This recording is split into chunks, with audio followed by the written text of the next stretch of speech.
এখন বিগত বছরের যে প্রশ্নগুলো এসছে এটা সম্পর্কে আমরা বুঝতেই পারছি এখানে টপিকগুলো বরাবরই প্রিলির জন্য খুব গুরুত্বপূর্ণ, বারবারই আসে।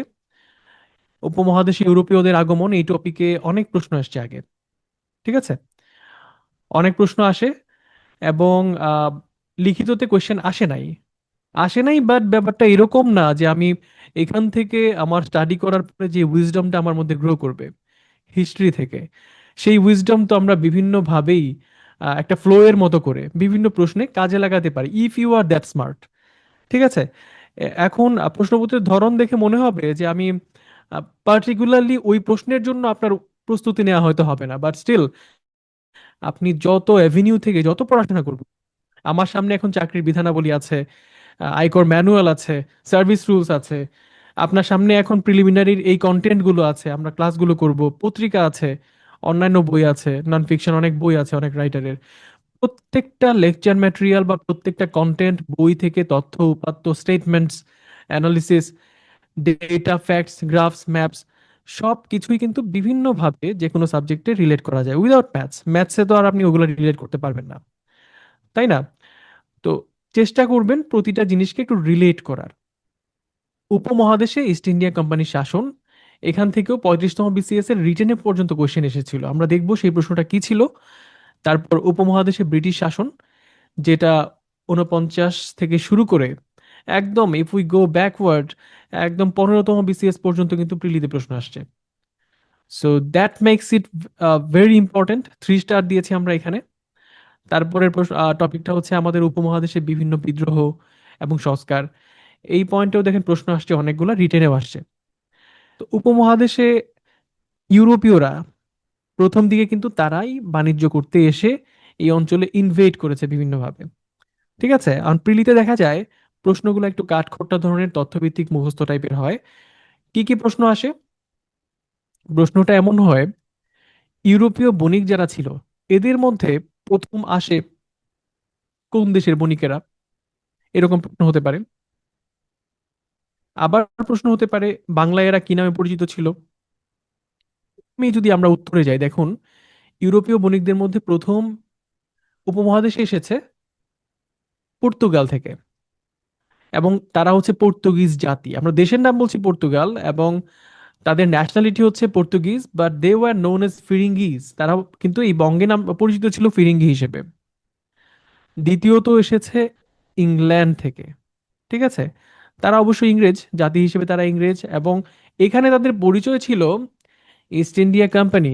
তারা আসলে ইংরেজ ছিল, ইংল্যান্ড থেকে এসেছে, কিন্তু তাদের representation they were for business, তারা এখানে ব্যবসা করতে আসছে, এবং তাদের কোম্পানির নাম ছিল ইস্ট ইন্ডিয়া কোম্পানি। তৃতীয়ত আসছে নেদারল্যান্ড থেকে, তারা জাতি হিসেবে ডাচ, তাদেরকে আমরা জানতাম বা বলতাম ওলন্দাজ হিসেবে, ওলন্দাজ হিসেবে। আর চতুর্থত যারা ছিল তারা হচ্ছে ডেনমার্ক থেকে এসেছিল, তাদেরকে বলি তাদের জাতীয়তা হচ্ছে ড্যানিশ, তাদের জাতীয়তা ড্যানিশ, তাদেরকে আমরা বলতাম দিনেমার। আর ফিফথ অবস্থানে আছে ফ্রান্স থেকে আসা বণিকগণ, তারা অবশ্যই জাতীয়তা তাদের ফরাসি, এবং তাদেরকে আমরা বলেছিও ফরাসি হিসেবেই আমরা চিনেছি। এখন এই স্লাইডের এই তথ্যটা আপনাদের মুখস্থ করে নিতে হবে, ঠিক আছে? প্রথমত পর্তুগিজ থেকে পর্তুগিজরা এসছে, তারপর ইংরেজরা, তারপর ডাচরা, তারপর ড্যানিশরা, তারপর ফরাসিরা এসছে। তারা ডিফারেন্ট ডিফারেন্ট নামে বাংলাদেশে মানে এই বঙ্গে পরিচিত ছিল। এখানে কিছু কি ইনফরমেশন আপনাদের মাথায় রাখতে হবে, সেটার মধ্যে একটা হচ্ছে তখন যখন সম্রাট জাহাঙ্গীর ছিলেন তার সময়ে তার দরবারে প্রথম ইংরেজ দূত, যিনি আসলে আমরা দূত এখন এখনকার পয়েন্ট অফ ভিউতে বিভিন্ন কনসুলেটে আমরা যে আমাদের রাষ্ট্রীয় দূতগুলো পাঠাই, তখন কিন্তু ইংরেজদেরও এরকম বাণিজ্যিক দূত ছিল, ঠিক আছে? ওই সম্রাট জাহাঙ্গীরের সময় সম্রাট জাহাঙ্গীরের যে দরবারে প্রথম ইংরেজ দূত হিসেবে এসেছিলেন ক্যাপ্টেন হকিন্স। ক্যাপ্টেন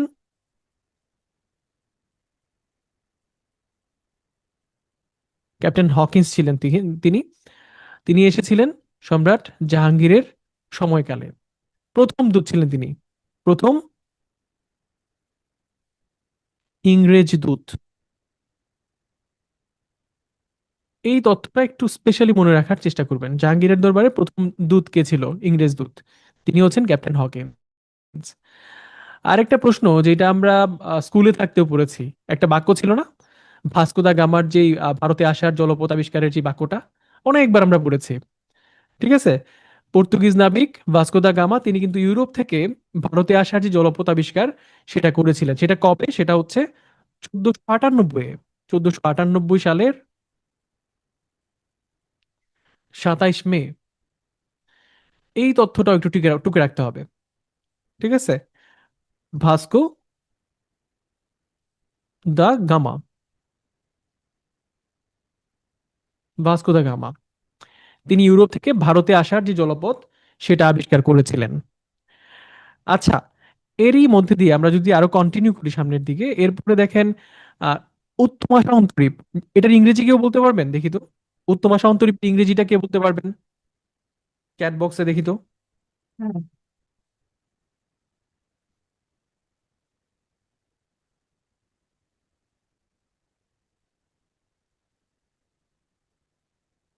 অনেকেই কমেন্ট করছেন, thank you so much. Cape of Good Hope, perfect. আচ্ছা, এই যে কেপ অফ গুড হোপ, এইটা হয়ে একদম ইউরোপ থেকে কেপ অফ গুড হোপ হয়ে আসলে পূর্বে পূর্বে আসার যে জলপথটা, এটা এটা কে আবিষ্কার করেছিলেন? নামটা বলেন তো, কে পারবেন? বার্থলমিউ দিয়াজ। বার্থলমিউ দিয়াজ তিনি কিন্তু 1487-সাতাশিতে এটা আবিষ্কার করেন। 1487-এ এই পথটা তিনি আবিষ্কার করেছিলেন। তো এখনো পর্যন্ত ইউরোপীয় আগমনদের এই তথ্যগুলো আমাদের একদম মুখস্থ রাখতে হবে, এগুলো ভুল করা কোনোভাবেই যাবে না।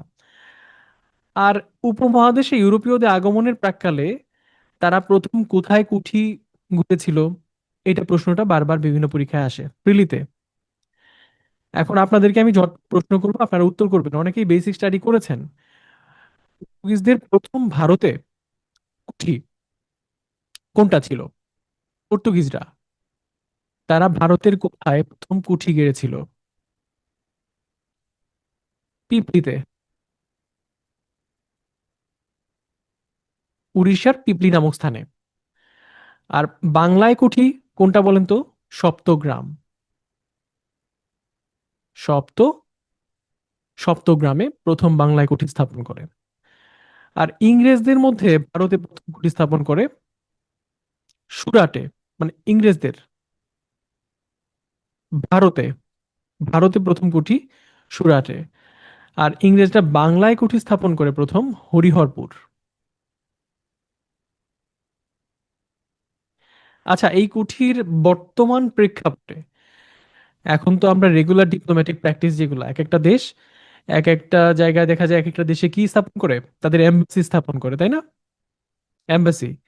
তো এই কুঠিগুলাকে আমরা কি বলতে পারি আসলে বলেন তো, ডিপ্লোম্যাটিক টার্মিনোলজি অনুযায়ী, মানে কিসে পড়ে এগুলা?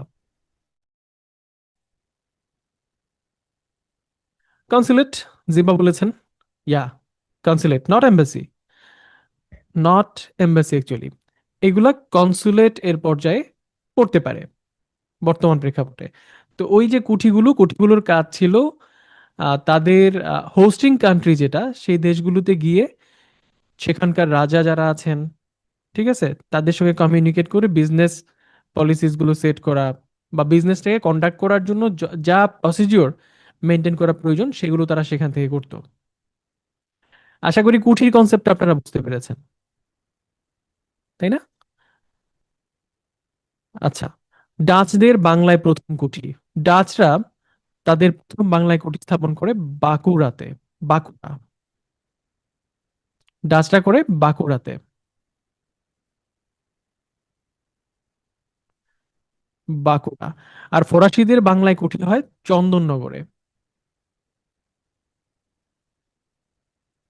চন্দননগর,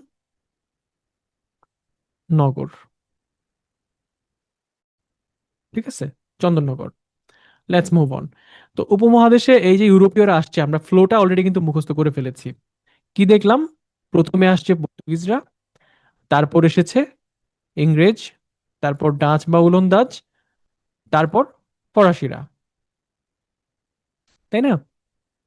তো এখন এই ফ্লো অনুযায়ী আমরা যদি একটু ব্যাখ্যা করার চেষ্টা করি, তাদের বাণিজ্য কুঠি আমরা অলরেডি জেনেছি। বাণিজ্যের উদ্দেশ্যে তারা এসেছিল কখন? এই পর্তুগিজরা বাণিজ্যের উদ্দেশ্যে প্রথম এসেছিল 1510 সালে।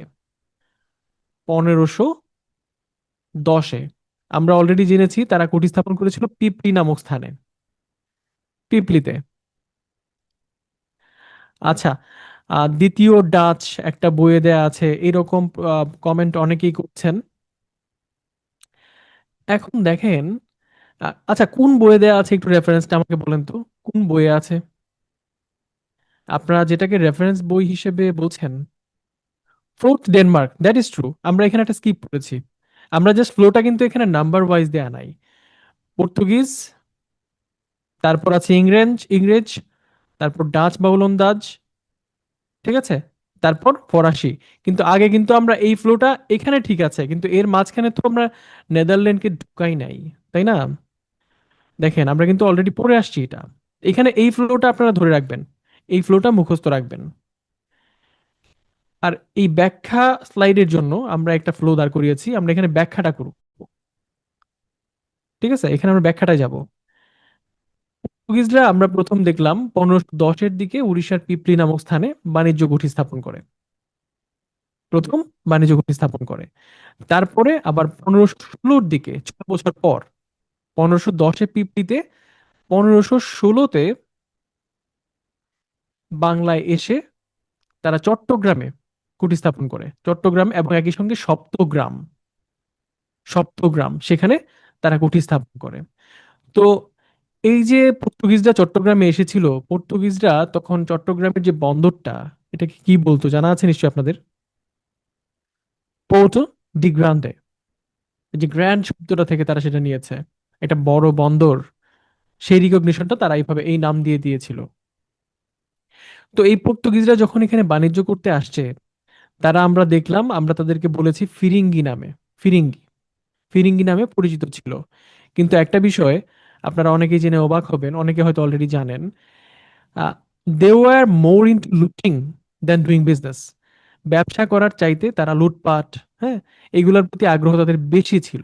ঠিক আছে, বেশি ছিল। তো এই জন্য এখানে দুইটা দল ছিল, একটা হচ্ছে আরাকান জলদস্যু যাদেরকে আমরা মগ বলতাম, আরাকান জলদস্যুদের বলা হতো মগ। এবং পর্তুগিজ জলদস্যুদের যাদেরকে আমরা বলতাম হারমাদ। হারমাদ, এই পর্তুগিজ জলদস্যু যারা, পাইরেটস বলতে পারি আমরা, তাদেরকে বলা হতো হারমাদ। এদের দূরত্বটা অনেক বেশি বেড়ে যায়। তো বাণিজ্য করতে এসেছিস, বাণিজ্য কর। কিন্তু পরে যখন এরকম দৌরাত্ম্য বেশি হয়ে যায়, তখন সম্রাট শাহজাহান নির্দেশ দিলেন 1632-এর দিকে তাদেরকে বিতাড়িত করার জন্য। ঠিক আছে, তাদেরকে বিতাড়িত করার জন্য সম্রাট শাহজাহানের নির্দেশে তাদেরকে বিতাড়িত করেছিলেন সুবেদার শায়েস্তা খান 1666-র দিকে। 1666-তে পর্তুগিজদের কিন্তু বিতাড়িত করা হয়। পর্তুগিজদের বিতাড়িত করা হয়। নির্দেশটা দিয়েছিলেন কাসিম খান, করেছিলেন 1632-এ। ঠিক আছে, কাসিম খান করেছিলেন 1632-এ। কাসিম খান।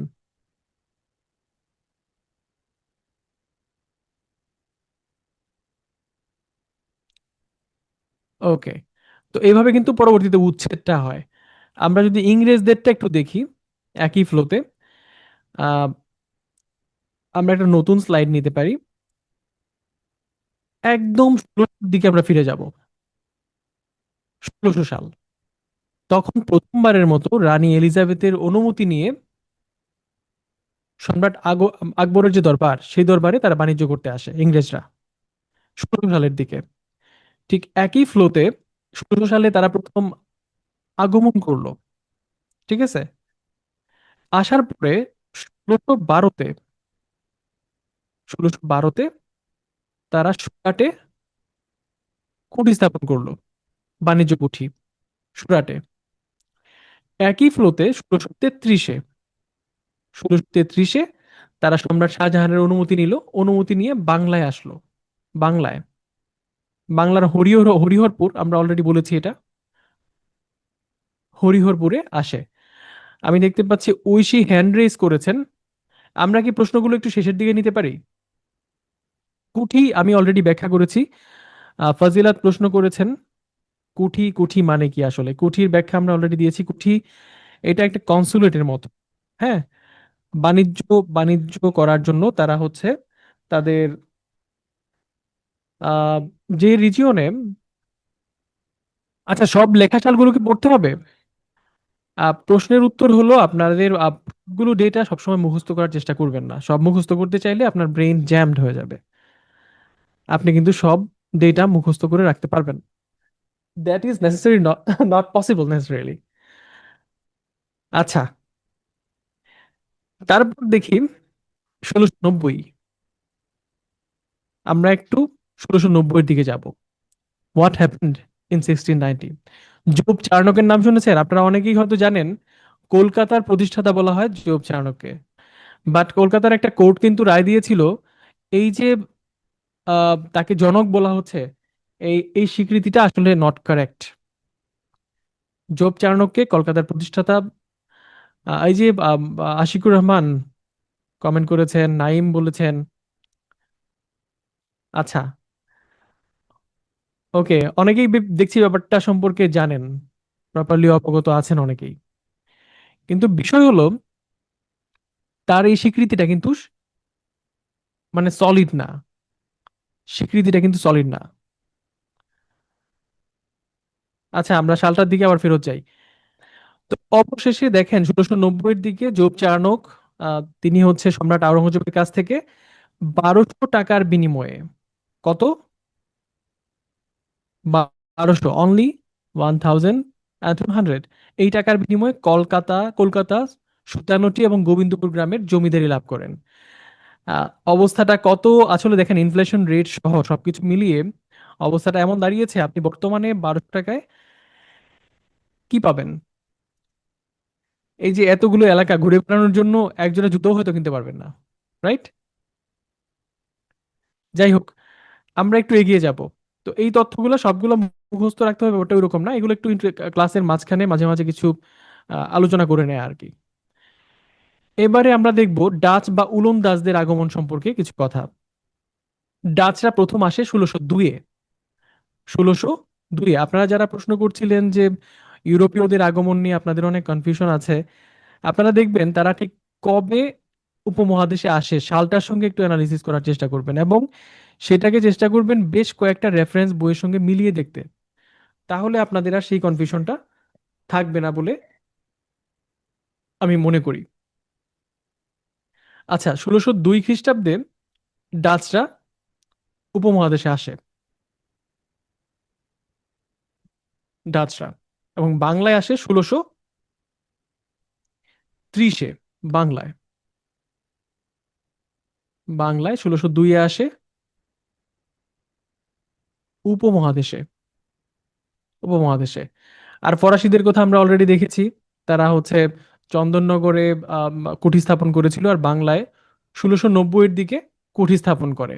এখন বিগত বছরের এই টপিকটাতে কিছু প্রশ্নের উত্তর আমরা দেখব, কি ধরনের প্রশ্ন আসছে অলরেডি। আপনারা একটু ঝটপট উত্তর করবেন। বাংলায় ইউরোপীয় বণিকদের মধ্যে প্রথম কারা এসেছিল, এটা 40তম থেকে শুরু করে একদম 10ম বিসিএস পর্যন্ত কয়েকবার আসছে। খুব সহজ প্রশ্ন এটা।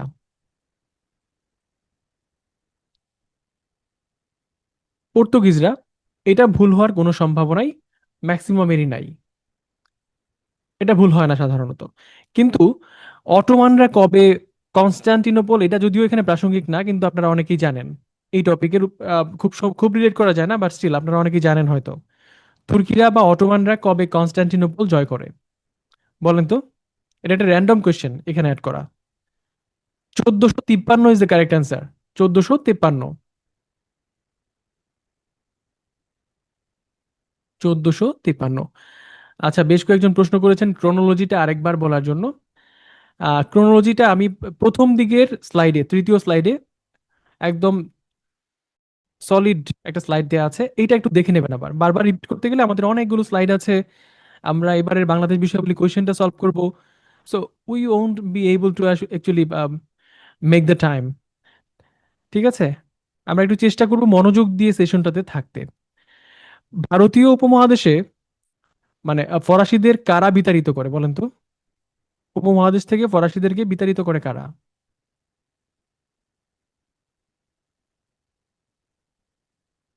ইংরেজরা। ইয়েস, ইংরেজরা। সঠিক উত্তর হবে ইংরেজরা। ইউরোপীয় বণিকদের মধ্যে সর্বশেষ আগমন করে কারা? এটা একদম সহজ প্রশ্ন। এই ফ্লোটা একদম মুখস্থ হয়ে যাবে আশা করি আজকে। ফরাসিরা। চট্টগ্রাম বন্দরের নাম পোর্টো গ্রান্ডে করেন কারা? এটা আমরা একটু আগে আলোচনা করেছি, এটা হচ্ছে পর্তুগিজরা। এটা আপনাদের কারো ভুল হবে না ইনশাল্লাহ।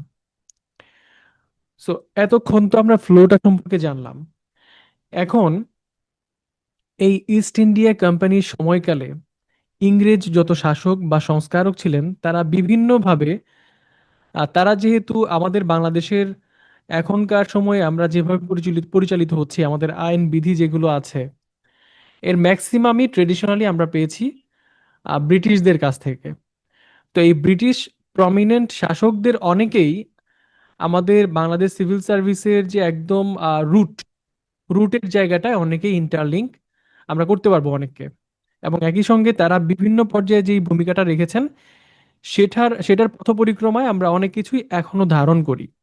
তো এই জন্য প্রিলির পয়েন্ট অফ ভিউ থেকে তথ্যটা অনেক বেশি মুখস্থ ভিত্তিক মনে হইতে পারে, বাট একটু মনোযোগ দিয়ে যদি আপনি এই জিনিসগুলোকে মনে রাখতে পারেন, অন্য যে কোনো পয়েন্টে আপনি ভাইবার একটা প্রশ্নের উত্তর করছেন, সেইখানেও কিন্তু আপনার তথ্যটা প্রাসঙ্গিক করে আপনি ব্যবহার করতে পারবেন। ঠিক আছে, আমরা এই স্লাইডটা শেষ করে রিটেনে ফেরত যাব। ওকে, রিটেনে ফেরত যাব। লর্ড ক্লাইভ, এই নামটা আমাদের খুব পরিচিত, চেনা। শাসন করেছেন 1765 থেকে 1767 পর্যন্ত। ঠিক আছে, তিনি ছিলেন প্রথম ব্রিটিশ গভর্নর। এখন প্রশ্ন করতে পারেন, গভর্ন যে করে সেই তো গভর্নর, তাই না? গভর্নরের স্ট্র্যাটেজিক বিশ্লেষণ আমরা আজকে করব না, মানে তার কি কি জুরিসডিকশন বা অধিক্ষেত্র আছে, বা তিনি কিভাবে কোন কোন রাইটস তিনি করতে পারেন, এক্সারসাইজ করতে পারেন, সেই আলোচনায় আমরা আজকে হয়তো যাব না। তিনি দ্বৈত শাসন কায়েম করেছিলেন। ইংরেজ সাম্রাজ্যের যে পত্তনটা, স্টার্টিংটা, সেটা কিন্তু তার হাত ধরে হয়েছিল। আবার ওয়ারেন হেস্টিংস, যিনি 1772 থেকে 1785 পর্যন্ত সময়কালে শাসন করেছেন, একটা লম্বা সময়, তাই না?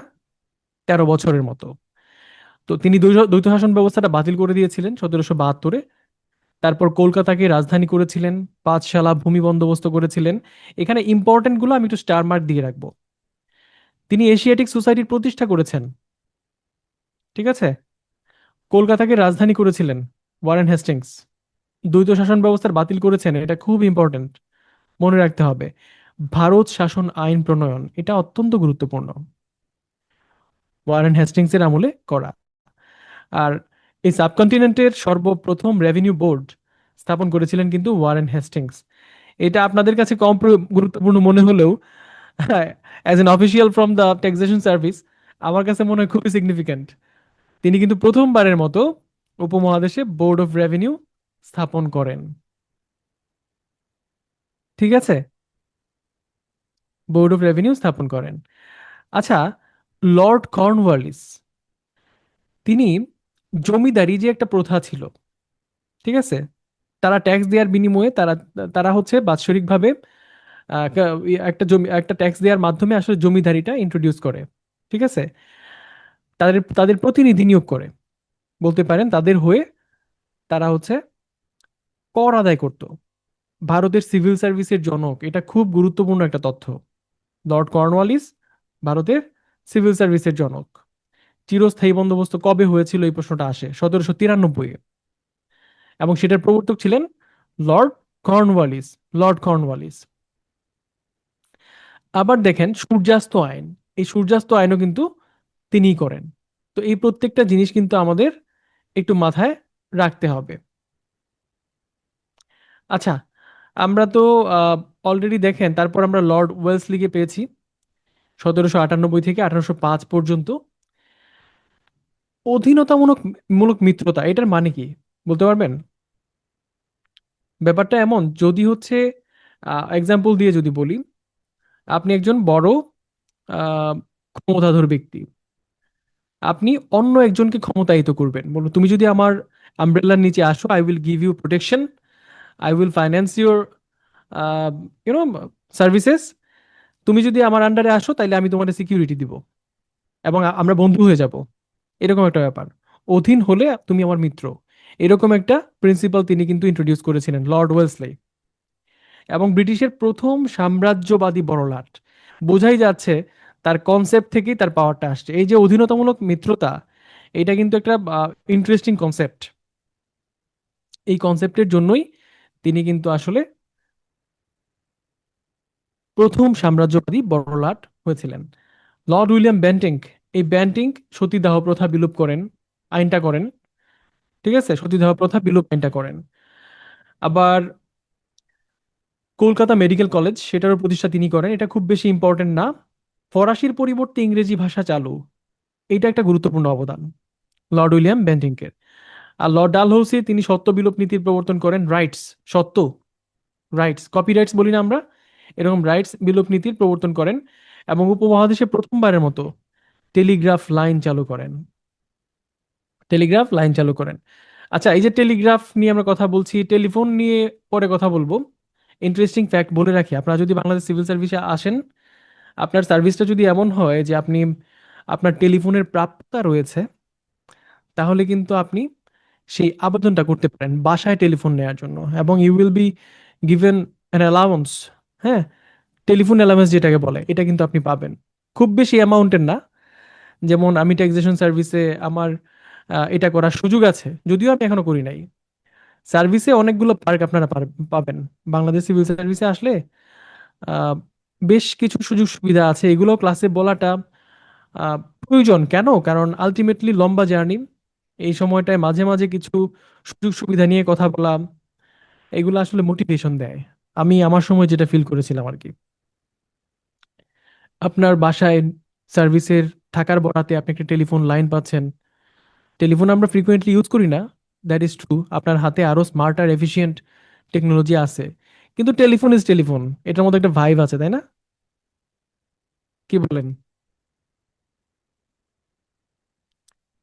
আচ্ছা, তো ডালহৌসি, তিনি বিধবা বিবাহ আইন যেটা সেটা প্রণয়ন করেন। ডালহৌসির এই বিষয়টা মাথায় রাখবো আমরা। আচ্ছা, এই স্লাইডগুলো শেষ করে আমরা রিটেনে যাব, হ্যাঁ। লর্ড ক্যানিং, তিনি প্রথমবারের মতো কাগজি মুদ্রা প্রচলন করেন 1857 সালে। এটা অনেকবার আসছে এই প্রশ্নটা, কাগজি মুদ্রার প্রচলন। আর সিপাহী বিপ্লব যখন হয় ওই সময়কালের তিনি গভর্নর জেনারেল ছিলেন। আর তিনি কিন্তু ব্রিটিশ সরকারের নিযুক্ত প্রথম রাজপ্রতিনিধি বা ভাইস রয়। আমরা একটা পার্টে গিয়ে এই যে জেনারেল, গভর্নর জেনারেল, ভাইস রয়, এই টার্মগুলো একটু বিশ্লেষণ করব, কারণ এটা প্রয়োজন। 1861-তে উপমহাদেশের প্রথম বাজেট ঘোষণা করেন, প্রথমবারের মতো লর্ড ক্যানিং কিন্তু বাজেট ঘোষণা করেছিলেন। আর 1861-তে পুলিশি ব্যবস্থাটার প্রচলন করেন। আচ্ছা, এখন পর্যন্ত ইন্ডিয়ান সিভিল সার্ভিস, এটা, এই ক্ষেত্রে কার অবদান বলেন তো? ইন্ডিয়ান সিভিল সার্ভিস, এটার জন্য অবদান হচ্ছে লর্ড কর্নওয়ালিসের, তিনি সেটার জনক। কিন্তু ইন্ডিয়ান সিভিল সার্ভিস অ্যাক্ট, এটা পাশ করেছিলেন কিন্তু লর্ড ক্যানিং। এই যে দেখেন আইনটা, যেটাকে আমরা বলি অ্যাক্ট, এই অ্যাক্ট পাশ করেছিলেন কিন্তু লর্ড ক্যানিং। আর লর্ড মেয়র সময়ে এসে আদমশুমারি চালু হয় 1872-এ, এবং তিনি ভারতে নিহত হয়েছিলেন, ভাইসরয়দের মধ্যে তিনি প্রথম। এর মধ্যে লর্ড ক্যানিং এর অবদান আরেকটা আছে, তিনি হচ্ছে পুলিশি ব্যবস্থাটা চালু করেন। পুলিশ ক্যাডার যারা হইতে চান, ভাইভাতে প্রশ্ন করবে। এই যে দেখেন, ইন্টারলিঙ্ক করে পড়া বা মনে রাখাটা কেন জরুরি। আপনি পুলিশ ক্যাডার প্রথম পছন্দ দিয়েছেন, আপনাকে প্রশ্ন করতেই পারে। ঠিক আছে, হিস্ট্রিতে আসলে মানে কার অবদান আছে এই পুলিশি ব্যবস্থা প্রচলনের পেছনে, আপনাকে বলতে হবে এটা। লর্ড ক্যানিং 1861-তে প্রথম পুলিশি ব্যবস্থা ব্যবস্থা প্রচলন করেন।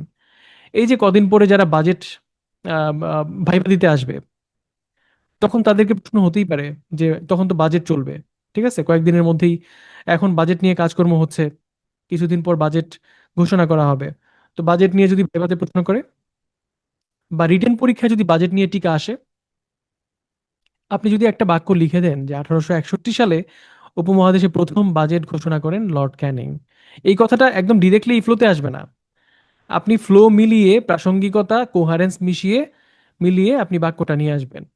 আপনি আকবর আলী খানের বইয়ের রেফারেন্স আনবেন বাজেট নিয়ে, বাংলাদেশের বাজেট এই নামে একটা বই আছে, তাই না? আচ্ছা, আকবর আলী খানের বইটা পড়েছেন আপনারা? আমি কিন্তু এই বইগুলার কি বলতে পারি, বিভিন্ন ক্লাসে কিন্তু আমি এগুলোর অ্যাডভার্টাইজমেন্ট করি। আমি যদি ফ্র্যাঙ্কলি বলি কেন করি, কারণ আপনি বাংলাদেশ সিভিল সার্ভিসের প্রস্তুতি নিচ্ছেন, কিন্তু বাংলাদেশের one of the most prominent ব্যুরোক্রেটের নাম জানেন না, তার বইগুলো পড়বেন না, সেটা আসলে হতে পারে না। হওয়া উচিত। কোন কোন বই পড়েছেন বলেন তো? আকবর আলী খান, তার লেখা কি কি বই পড়েছেন?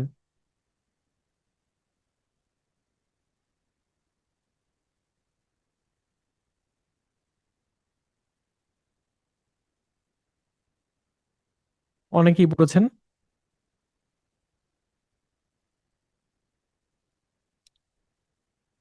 পরার্থপরতার অর্থনীতি পড়েছেন, গ্রেশিয়ামস ল সিনড্রোম, বেনিন। বেনিন খুব ভালো, আমি বলতে পারি যে সে অ্যাডভান্সড। এটাতে সিভিল সার্ভিসের একটা আহ, কি বলতে পারি, ময়নাতদন্ত হয়েছে।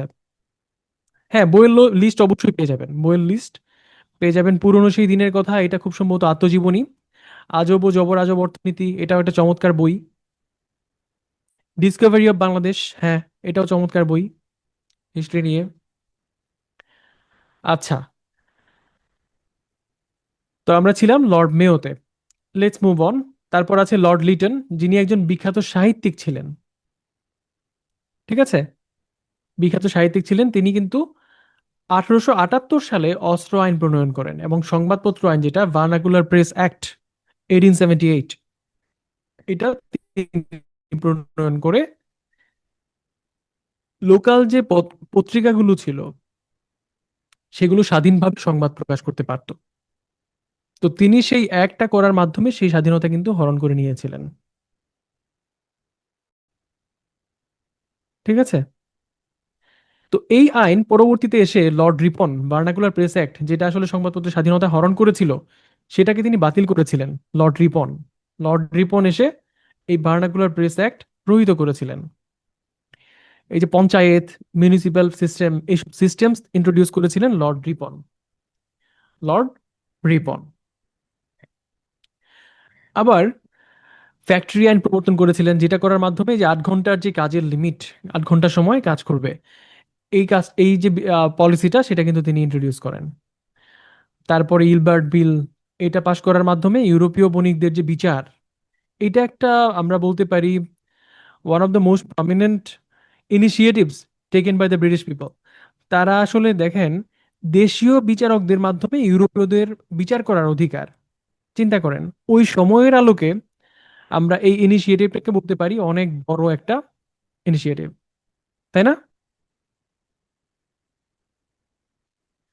ওকে, তিনি বলেছিলেন, জাজ me by my acts, not by my words. Lord Ripon তিনি কিন্তু একটা জনসভায় এই কথাটা বলেছিলেন। আচ্ছা, এই যে একটু আগে আমরা গভর্নর জেনারেল শুনলাম, ভাইস রয় কথাগুলো শুনলাম, এগুলা যদি একটু সামারি করি আমরা আসলে, দেখেন, গভর্নর জেনারেল এটা হলো ওই যে ইস্ট ইন্ডিয়া কোম্পানির অধীনস্থ বিষয়টা। ঠিক আছে, তিনি মোটামুটি বলতে পারি আমরা একটা বাণিজ্যিক বা সেমি পলিটিক্যাল একটা অর্গানাইজেশনের প্রধান। আবার যখন আমরা ভাইস রয় কথাটা বলবো, ভাইস রয়, এই ভাইস রয়টা কিন্তু আবার গভর্নমেন্টের সঙ্গে অ্যানোটেশন বা রিলেশন আছে। এটা ব্রিটিশ রাজমুকুট, ব্রিটিশদের দেয়া একটা স্বীকৃতি। ঠিক আছে, রানীর অধীনে একজন চ্যাট বক্সে বলেছেন, তিনি কিন্তু ব্রিটিশ রাজতন্ত্রের প্রতিনিধি। তো এই পার্থক্যগুলো কিন্তু আমরা এই যে গভর্নর জেনারেল এবং ভাইস রয়, এগুলো একটু মনে রাখার চেষ্টা করব। ঠিক আছে, সো লেটস মুভ অন। পরে আছে লর্ড কার্জন, যিনি 16 অক্টোবর 1905, 1905-এ বঙ্গভঙ্গটা কার্যকর করেছিলেন। 16 অক্টোবর 1905-এ কলকাতায় বৃহত্তম গ্রন্থাগার ইম্পেরিয়াল লাইব্রেরির প্রতিষ্ঠা তিনি করেছেন। অনেকেরই আমাদের লাইব্রেরি করা নিয়ে ফ্যাসিনেশন আছে, তাই না? নিজে আমি যখন সার্ভিসে যাব, অনেকেই স্বপ্ন দেখছেন হয়তো, আমি যখন একটা জেলায় ইউএনও হব, ডিসি হব, আমি আমি অনেকগুলো লাইব্রেরি প্রতিষ্ঠা করব, আমার নিজের বাসায় একটা লাইব্রেরি থাকবে, তাই না? তো এইগুলা, এই কনসেপ্টগুলা বা চিন্তাগুলাকে ধারণ করতে হবে, এবং সিভিল সার্ভিসে আসলে এই কাজগুলো করা অনেক সহজ। দেখেন, পড়াশোনার বাইরে মাঝে মাঝে এইসব কথাবার্তাগুলো কেন বলি, লম্বা সময় এইসব টপিক মাথায় ঢুকানো খুব কষ্টকর। আমি নিজে হলেও আমার মাথা জ্যাম হয়ে যেত। যারা যারা লাইব্রেরি করতে চান তাদের জন্য বলে রাখি, আবেদন করতে হয় কোথায়? আপনার যদি হচ্ছে একটা ল্যান্ডে আপনার ডিড থাকে যে ইটস এ লাইব্রেরি, আমি যে এই জমিটা এই লাইব্রেরির জন্য বরাদ্দ রেখেছি, এখানে একটা এস্টাবলিশমেন্ট আছে এবং 500 বই আছে, বই রাখার মতো তাক আছে, 20-25 জন বসতে পারবে, এরকম একটা সেট আপ যদি আপনার থাকে, তাহলে আপনি জেলা গণগ্রন্থাগার যেটা আছে, এইটা মাধ্যম হবে গণগ্রন্থাগার অধিদপ্তরে একটা আবেদন করতে পারেন রেজিস্ট্রেশনের জন্য। ঠিক আছে? সেখান থেকে নিবন্ধিত হলে পরে আপনি বিভিন্ন সার্ভিসেস, রেজিস্ট্রেশন হয়ে গেলে ইয়ারলি একটা কি বলবো, বই বরাদ্দ সহ আর্থিক সাহায্য কিন্তু পাওয়ার সুযোগ আছে। এটা মাঝখানে বলে রাখলাম, এগুলো মাথায় রাখতে পারেন। আচ্ছা, লর্ড মিন্টো, মরলি মিন্টো সংস্কার আইন তিনি প্রণয়ন করে মুসলমানদের পৃথক নির্বাচনের অধিকার দিয়েছিলেন। লর্ড হার্ডিঞ্জ, তিনি 1910 থেকে 1916 পর্যন্ত শাসনকাল ছিল তার, তিনি বঙ্গভঙ্গ রদ ঘোষণা করেছিলেন 12ই ডিসেম্বর 1911-তে। এই ডেটটা একটু অবশ্যই মুখস্থ রাখতে হবে, এই দুটো তারিখ, বঙ্গভঙ্গ এবং একই সঙ্গে বঙ্গভঙ্গ রদ, এই দুইটা। আর লর্ড হার্ডিঞ্জ কিন্তু ন্যাথান কমিশন গঠন করেছিলেন 27শে মে 1912-তে, যেটা ঢাকা বিশ্ববিদ্যালয় প্রতিষ্ঠার জন্য একটা কমিশন। ঠিক আছে? আবার 1912-তে ব্রিটিশ ভারতের রাজধানী কলকাতা থেকে দিল্লিতে কিন্তু স্থানান্তর করেছিলেন। একদম শেষ দিকে আছি আমরা এই স্লাইডগুলোর। তারপর হচ্ছে লর্ড চ্যামসফোর্ড, যিনি 1919 সালে মন্টেগু চ্যামসফোর্ড সংস্কার আইন নামে ভারত শাসন আইন প্রণয়ন করেন। রাওলাট অ্যাক্ট 1919, এটা তিনি জারি করেছিলেন। আর lord Mountbatten, Mountbatten British ভারতের সর্বশেষ ভাইসরয়, গভর্নর জেনারেল। তারপর স্বাধীন ভারতের প্রথম গভর্নর জেনারেল, 15ই আগস্ট 1947 থেকে 21শে জুন 1948 পর্যন্ত তার টার্ম ছিল। তো এখানে অনেক ডেট আছে, এই ডেট গুলা নিয়ে মন খারাপ করা যাবে না, কারণ এই যে সিলেবাসের এই পার্টটুকু একটু পড়াশোনা করা জটিল, ব্রেনের জন্য একটু প্রেসার, এটা মেনে নিয়ে অ্যাকসেপ্ট করে আপনাকে পড়াশোনাটা করতে হবে আর কি। তো পোল কোয়েশ্চেনটা আমি লঞ্চ করে দিচ্ছি, আপনারা ঝটপট উত্তর দিবেন, তারপর আমরা রিটেনটা একটু দেখব। ঠিক আছে? পোল কোয়েশ্চেন 1 লঞ্চ করা হয়েছে, আপনারা উত্তর করবেন। হারমাদ কাদেরকে বলা হয়? আমি শুরুর দিকে বলেছি।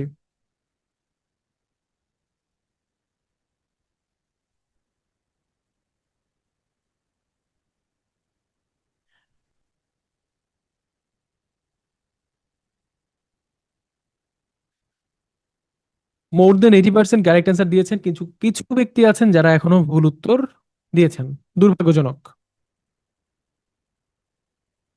এটা কিন্তু করা যাবে না, ক্লাসে সম্পূর্ণ মনোযোগ দিয়ে ক্লাস করতে হবে। সঠিক উত্তর হলো পর্তুগিজ জলদস্যু, পর্তুগিজ জলদস্যু। ঠিক আছে? ইস্ট ইন্ডিয়া কোম্পানির ভারত শাসন। তো গুরুত্বপূর্ণ এই যে ঘটনাগুলো আমরা অলরেডি কিছুটা জেনেছি, আহ, বাংলার লেফটেন্যান্ট গভর্নর কে ছিলেন, তারপর হচ্ছে পূর্ববঙ্গের গভর্নর কে ছিল, এই তথ্যগুলো একটু মুখস্থ রাখার মতো। ঠিক আছে? আমরা সেই জায়গাটায় না গিয়ে আমরা একটু পরে যে স্লাইডটা আছে একটু দেখার চেষ্টা করব। একটু আগে পরিচিত আমাদের যে বিষয়গুলো আছে স্লাইডে পয়েন্ট আকারে একদম ইম্পর্টেন্ট যেগুলা সেগুলাকে তুলে ধরা হয়েছে। বিশেষ করে আমরা বলছিলাম সিপাহী বিদ্রোহের সময় কে ছিলেন তৎকালীন শাসক, ব্রিটিশ শাসক, তিনি হচ্ছেন লর্ড ক্যানিং। তারপর দ্বৈত শাসন ব্যবস্থা, এটার ইনিশিয়েটিভ কে নিয়েছিল? Lord Clive. তারপর চিরস্থায়ী বন্দোবস্ত কবে হয়? 1793। কে নিয়েছিলেন ইনিশিয়েটিভ? Lord Cornwallis. এই তথ্যগুলোর সামারিটাই কিন্তু এখানে স্লাইডগুলোতে দেওয়া আছে, এটা আমি আর রিপিট করব না। We have already been through this. ঠিক আছে? আমরা অলরেডি এগুলো থ্রু গিয়েছি, রিপিট করতে হবে? রিপিট লাগবে কি? আচ্ছা, এগুলো আমরা অলরেডি গো থ্রু করেছি। ইস্ট ইন্ডিয়া কোম্পানির ভারত শাসন, ইস্ট ইন্ডিয়া কোম্পানি ভারত শাসন। এখন দেখেন, এর প্রেক্ষাপটটা একটু আমাদের জানতে হবে এই জায়গাটায়। পলাশির যুদ্ধের পরে যখন আসলে ইংরেজরা তখন কিন্তু আধিপত্য বিস্তারের যে প্রয়াসটা শুরু করেছিল, ফাইনালি দ্বৈত শাসন, দ্বৈত শাসন এবং দেওয়ানি, দেওয়ানি শাসন এগুলো লাভের মধ্যে দিয়ে কিন্তু সেটা পূর্ণতা পায়। ঠিক আছে, লর্ড ক্লাইভের কথা আমরা এগুলো একটু আগে দেখলাম। তিনি একটা অভিনব শাসন ব্যবস্থা ইন্ট্রোডিউস করেছিলেন, যেটার একটা ব্রেকডাউন এখানে একটা চার্টের মধ্যে দিয়ে দেওয়া হয়েছে, ফ্লো চার্টে। ইস্ট ইন্ডিয়া কোম্পানি, তারা কি দিত? প্রতিরক্ষা এবং অর্থ। আর নবাবকে ক্ষমতা দেওয়া হয়েছিল বিচার এবং প্রশাসনের। এই যে একটা অ্যাটমসফিয়ার তৈরি করা হয়েছে, এইটা কিন্তু রাইট ওয়েতে কাজ করার কোনো সুযোগই নাই। কেন নাই? কারণ আপনার প্রতিরক্ষা নাই, আপনি কিভাবে বিচার দিবেন, রাইট বিচার করবেন? আপনার প্রতিরক্ষা নাই, অর্থ নাই, আপনি কিভাবে প্রশাসন চালাবেন? সম্ভব এটা? আপনাকে টোটাল ইন্ডিপেন্ডেন্স কোনোভাবেই দেওয়া হয় নাই। এই যে একটা প্রেক্ষাপট তৈরি হয়েছে, এর ফলশ্রুতিতে পরে কিন্তু আমরা দেখলাম মন্বন্তর পর্যন্ত হয়ে গেছে। ফাইনাল যে ইম্প্যাক্ট বা ইমপ্লিকেশন হিসেবে 1772-এর দিকে এই মন্বন্তর হওয়ার পরে, 70-এর দিকে কিন্তু আসলে মন্বন্তরটা হয়েছিল, কিন্তু এরপরে 72-এ এসে কিন্তু দ্বৈত শাসন ব্যবস্থার বিলুপ্ত হয়েছে। 1772-এ বিলুপ্তি। এর মাঝখানে অনেক ঘটনাই ঘটে গেছে, এই যে শুধুমাত্র এই কেমিস্ট্রিটার জন্য, যে এটা ইট ডাজন্ট ওয়ার্ক। দ্বৈত শাসন, যেখানে ইস্ট ইন্ডিয়া কোম্পানির হাতে প্রতিরক্ষা এবং অর্থের নিয়ন্ত্রণ, অন্যদিকে নবাবের হাতে শুধুমাত্র বিচার এবং প্রশাসন, এটা কমন সেন্স দিয়ে চিন্তা করলেই বোঝা যায় এভাবে আসলে কাজ করে না। যার কাছে টাকা এবং প্রতিরক্ষা তার কাছেই সব। বর্তমান প্রেক্ষাপট চিন্তা করলেও কিন্তু এই জিনিসটাই দাঁড়ায়। সো এই জন্য এটা কাজ করে নাই। তো বিগত বছরের কিছু প্রশ্ন আমরা একটু সলভ করি এখানে। লর্ড কর্নওয়ালিস ব্রিটিশ ভারতের গভর্নর জেনারেল হওয়ার পূর্বে কোন ভূমিকায় ছিলেন? 49তম বিসিএস এ। বলেন তো উত্তর কি হবে?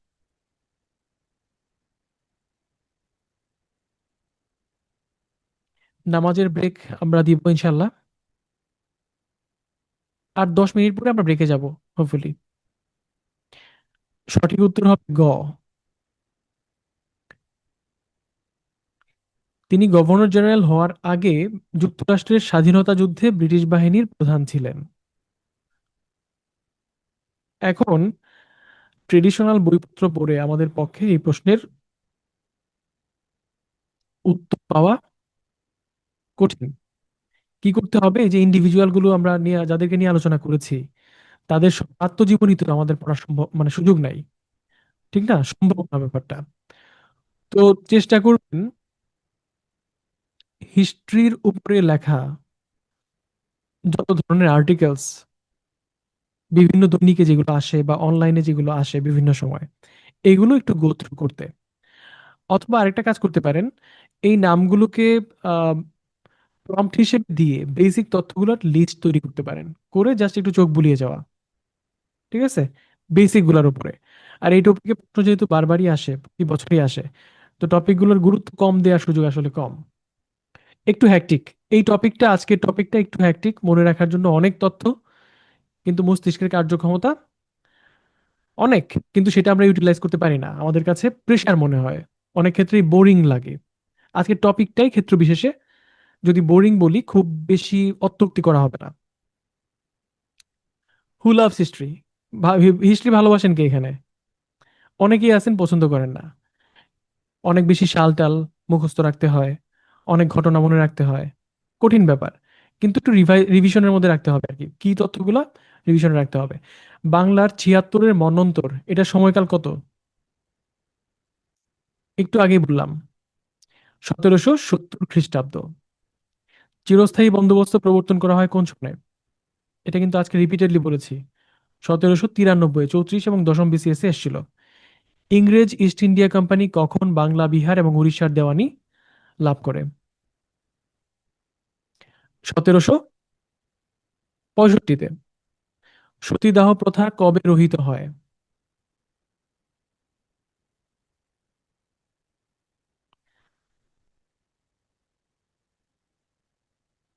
এটা রহিত হয় কবে? 1829-এ।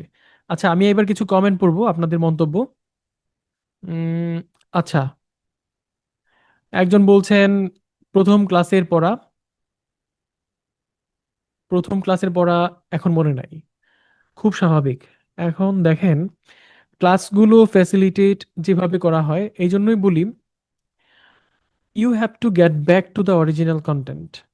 আলটিমেটলি আপনি ক্লাসে যা পড়ছেন, আমরা এখন ট্রেনিং করছি। আমি এখন আপনাকে অলরেডি সকালে শুরুতেই বলেছি যে আমাদের ডিপার্টমেন্টাল ট্রেনিং হচ্ছে। আমরা যখন যারা হচ্ছে ট্রেনিং এ ভালো করে, ক্লাসে ভালো করে, যাই বলেন না কেন, যেই টপিকে পড়ছেন বা যেই টপিকে ক্লাস হবে, আপনার ইনিশিয়াল ব্যাকগ্রাউন্ড স্টাডি লাগবে সেই টপিকের উপরে। আবার ক্লাসটা হয়ে গেছে তার মানে সব শেষ, ব্যাপারটা এইভাবে কাজ করবে না। আপনাকে ক্লাসে নোট নিতে হবে, পরে আবার সেম কন্টেন্ট আপনি নিজে স্টাডি করবেন, নিজে নোটস নেবেন, নিয়ে সপ্তাহান্তে আপনাকে আবার সেখানে ফেরত যেতে হবে। তথ্য বা প্রিলির প্রস্তুতির জন্য এটাই হচ্ছে রাইট প্রসেস। আপনি কন্টেন্ট গো থ্রু করবেন, আবার ফেরত যাবেন, এবং সেটাকে অ্যাসেসমেন্ট করবেন, পরীক্ষা দিবেন। পরীক্ষা দিয়ে সেখান থেকে যে ভুলগুলো করবেন সেটা একটা নোটে তুলবেন, তুলে সেই নোটটা আবার রিভাইজ করবেন, করে আবার পরীক্ষা দেবেন। It works that way. ঠিক আছে? এই সিভিল সার্ভিসের তিনটা ফেজের মধ্যে সবচেয়ে কঠিন ফেজ আমার মতে প্রিলি। প্রিলি পাস করা অনেকের জন্যই অনেক বেশি কঠিন। ঠিক আছে?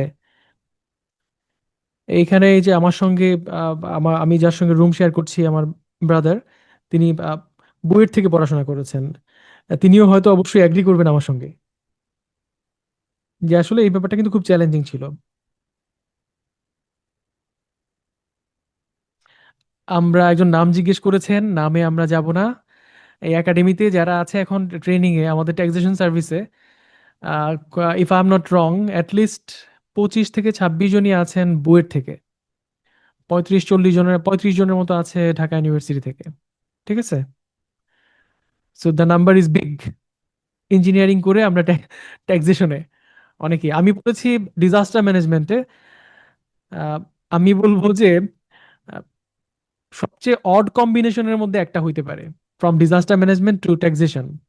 How does it work? যদিও আমাদের আহ, দেশের রাজস্ব ভান্ডারের অবস্থা একটা, মানে আমরা যদি বলি, আনঅফিসিয়ালি বলতেছি, হ্যাঁ, ক্লাসের মাঝখানে রাখবেন, আহ, একটা দুর্যোগের মধ্যে আমরা আসলে আছি, এবং আমরা চেষ্টা করছি সেই দুর্যোগটাকেই ব্যবস্থাপনা করার জন্য। রামিরেজ আমার সঙ্গে এগ্রি করেছে, ট্যাক্সে ডিজাস্টার হয়ে আছে শুরু থেকেই। Okay, thank you for backing up. আচ্ছা, এই আমারটাই ভালো মিলছে, নিশা বলছে আমারটাই ভালো মিলছে। এক্সিলেন্ট। ওকে, কিভাবে ম্যানেজ করবেন? ম্যানেজ, এখনো পর্যন্ত আমাদের টার্গেট হচ্ছে, দেখুন, আপনারা কি রিটার্ন সাবমিট করেছেন যারা টুকটাক কাজকর্ম করেন বা হচ্ছে টিন খোলা আছে? চেষ্টা করবেন রিটার্নগুলো যথাসময়ে সাবমিট করতে। আমাদের এখন পর্যন্ত ফোকাস হচ্ছে আদায়ের প্রেশার অবশ্যই থাকে। আমি যেই জোনে কাজ করি সেই জোনের টার্গেট হচ্ছে 7,000 কোটি টাকা। That basically comes from TDS, tax deducted source. Hmm. এখন প্রশ্ন হচ্ছে, বর্তমান সময়ে টেকনোলজি সাপোর্ট নিয়ে ফাঁকিগুলোকে খুঁজে বের করার চেষ্টা করা হচ্ছে। ঠিক আছে? বিভিন্ন সার্ভিস প্রোভাইডার্স যারা আছে, ডিপিডিসি থেকে শুরু করে ব্যাংকিং সার্ভিসেস, সবার সঙ্গে ইন্টিগ্রেশনের চেষ্টা করা হচ্ছে যাতে করে ডেটাগুলো আমার হাতে আসে। If I have data then I can impose tax. কার 10টা বাড়ি আর কার একটা বাড়ি এটা আমাকে জানতে হবে। কার ব্যাংক অ্যাকাউন্টের স্থিতি আম, 50 টাকা, আর কার কার 50 কোটি টাকা, এটা আমাকে জানতে হবে। সো এই বিষয়গুলোকে ইন্টিগ্রেট করে সেই জায়গাটায় ফোকাস করা ট্রাই করা হচ্ছে আর কি। যিনি প্রশ্নটা করেছেন, থ্যাংক ইউ ফর আস্কিং।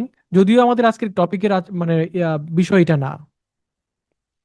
এবছরও 4,000 টাকা ট্যাক্স দিয়েছেন, thank you so much for paying the tax.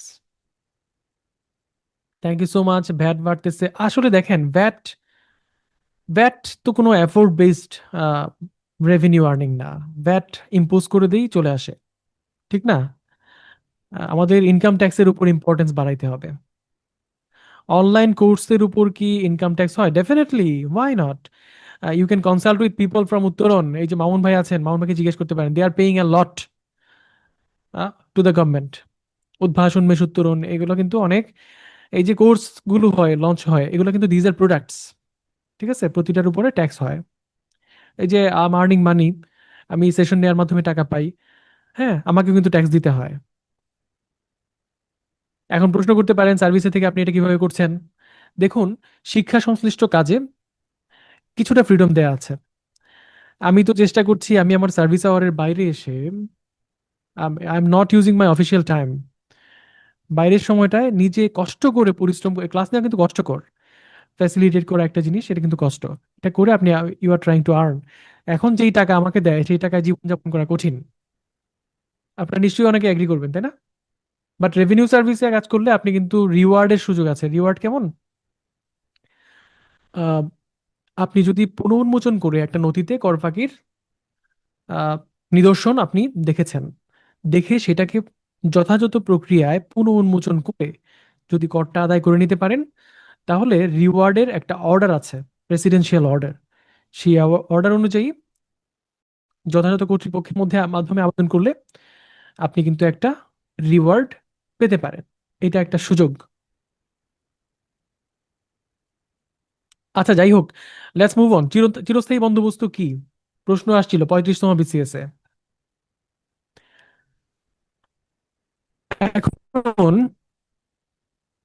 সম্ভাব্য উত্তরের একটা কাঠামো দেওয়া হয়েছে। প্রথমে আপনাকে বলতে হবে চিরস্থায়ী বন্দোবস্ত কি এবং সেটার বৈশিষ্ট্য কি আর ফলাফল কি।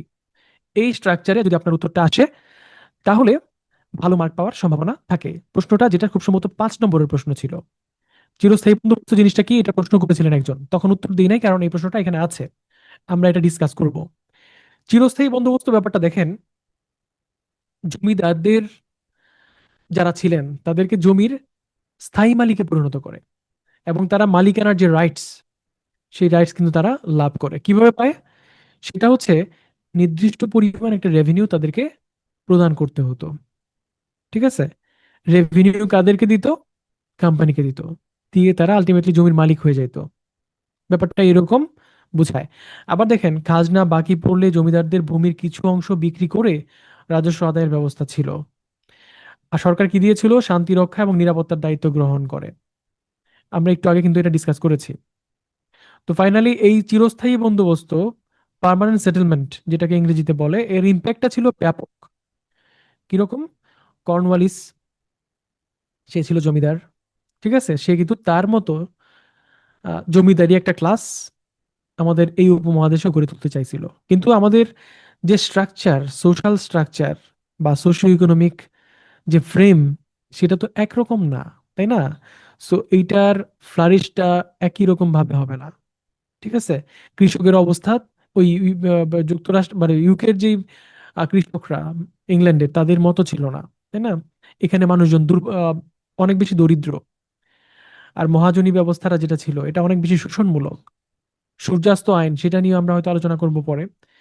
এটা ছিল সূর্যাস্তের আগে তাকে রেভিনিউটা দিতে হইতো। তো এই অনেক নানাবিধ সমস্যার কারণে জিনিসটা কিন্তু ব্যাপক হার্মফুল হয়ে উঠছিল।